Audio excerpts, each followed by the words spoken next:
Okay, now we're going to have you turn over to page 12 of your note-taking guide, and I would like to talk about some tips for graphing exponential functions. So, like before, I said the general form of an exponential function is y equals a times b to the x, or in function notation, f of x equals a times b to the x power. But now what I would like to do is break down some different parts of that. So first of all, a cannot equal 0, because otherwise that would make the entire function just go to 0. Then b can't equal 1, and it's a multiplier. Okay, so it's what you're multiplying by each time. So when you multiply by a number that's bigger than 1, things are going to increase. So I'm going to write here, when b is greater than 1, we're going to call that growth. This is going to be exponential growth. If you multiply by things that are between 0 and 1, for instance like 0.5, if you start multiplying by 0.5, what happens are the values get smaller.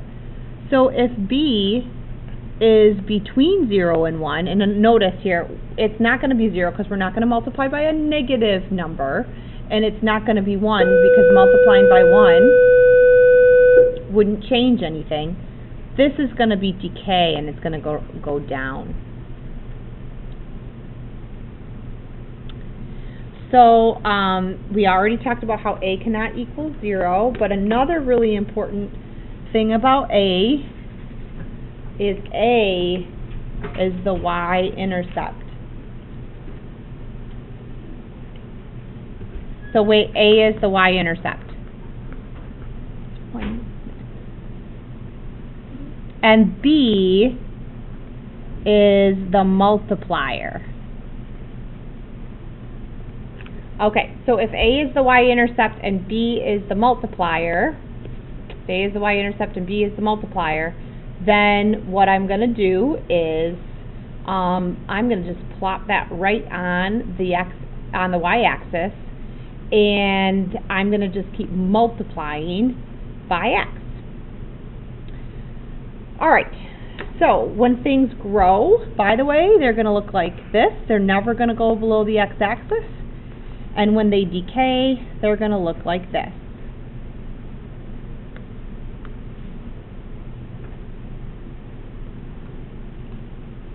So here we go. In the first one, 2 times 3 to the x. So this is my a. This is my y-intercept. Also, if you remember, if you want to think of it this way,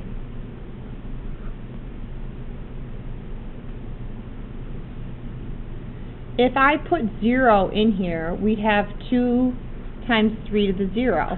3 to the 0 is 1. This is just going to give me a 2.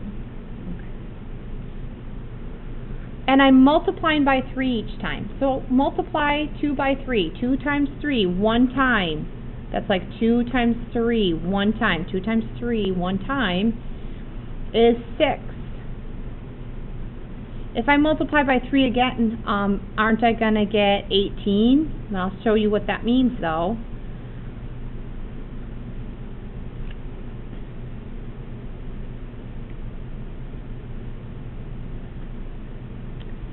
So 2 times 3 squared, or 2 times 9, is 18. And so if you are thinking, again, 2 times 3 is 6. 6 times 3 is 18. If I wanted to the next value, I'm multiplying by 3. To go backward, it's like we could divide by 3. So 2 divided by 3 would be 2/3. And we're just going to show that over here. It's like a reciprocal power. If I wanted to go back and do -1, for instance, it'd be 2 times 3 to the negative first, which is 2/3. Okay. Let's take a look at one with decay.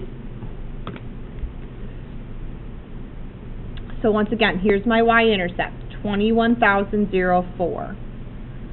So 21,004 is right around here. 0.86 is not super nice. So I'm going to do 21,004 times 0.86 once. Gives me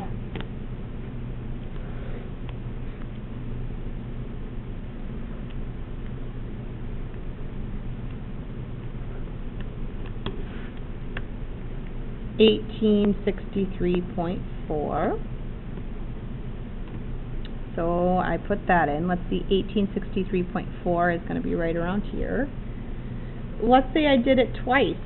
21,004 times 0.86 to the second power. Notice I'm putting in a 2 into my equation for x. I get 15,534.5.6, I guess, which would be over here. Let's do 3 and 4. 21,004 times 0.86 to the third gives me 13,359.7.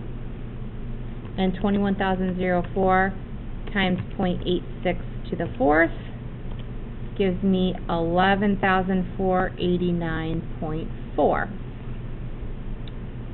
So this is definitely going down. Let's make sure that we make it a curve.